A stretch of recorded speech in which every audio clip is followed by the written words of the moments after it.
Bonjour à tous et bienvenue dans la première édition de K-Mercato. Ici, on va parler mercato et d'actualité footballistique. On commence cette première édition en parlant Kylian Mbappé. Et oui, Kylian Mbappé a récemment prolongé pour 3 années supplémentaires, c'est-à-dire jusqu'en 2025. Et on y apprend comment Nasser El Khelaifi a réussi à tirer son épingle du jeu dans ce dossier qui avait l'air plus que compliqué. En effet, lors d'une réunion entre le clan Mbappé et Nasser El Khelaifi, le nom de Luis Campos a été lâché subtilement par le président Nasser El Khelaifi. En effet, le nom de Luis Campos a fait toute la différence dans ce dossier. Il est très connu et très apprécié du clan Mbappé. Et lors de la présentation du projet parisien, le nom de Luis Campos a réussi à convaincre très facilement Mbappé de prolonger encore 3 années. Alors merci au président El Khelaifi pour cette subtilité qui a fait toute la différence dans ce dossier. On continue cette édition du jour en parlant du Real Madrid. Oui, le Real Madrid cherche à signer Aurélien Tchouaméni. Malheureusement pour eux, le PSG s'est également immiscé dans le dossier. Et oui, le PSG a proposé plus de 100 millions lorsque le Real Madrid proposait que seulement 80 millions. Je dis bien seulement.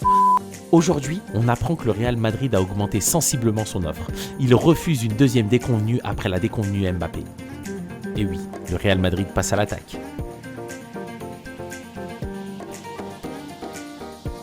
On reste toujours en France en parlant du FC Nantes et sa récente qualification pour la Ligue Europa. Exactement, le FC Nantes a été tombeur de Nice lors de la dernière finale de Coupe de France, ce qui leur permet aujourd'hui d'avoir une place en Ligue Europa. Et oui, et maintenant qu'ils sont en Ligue Europa, ils espèrent avoir de hautes ambitions lors du prochain mercato. Le nom de Arkadiusz Milik, je dis bien Arkadiusz Milik, ressort du côté du FC Nantes. Alors, est-ce un rêve ou une réalité pour le FC Nantes? L'avenir nous le dira. À l'étranger maintenant.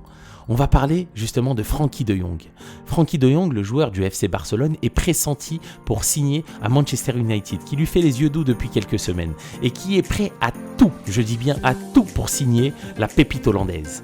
Aujourd'hui, il lui propose un salaire hebdomadaire de 450 000 € bruts, ce qui le placerait au niveau de Cristiano Ronaldo et de David De Gea au sein des salaires les mieux payés, des joueurs les mieux payés de Manchester United. On continue à l'étranger en parlant de Sadio Mané. En effet, le buteur sénégalais est pressenti pour un départ cet été. Il commencerait justement à en avoir marre de sa situation à Liverpool et d'être dans l'ombre de Mohamed Salah. Effectivement. Et pour ce faire, tous les cadors européens se sont mis sur ce dossier. Les plus avancés, ce sont le Bayern Munich. Ils ont déjà transmis une offre de plus de 30 millions à Liverpool. Malheureusement pour eux, Liverpool en attend encore 41 millions. Nul doute qu'ils feront l'effort nécessaire pour valider la signature du buteur sénégalais pour la saison prochaine.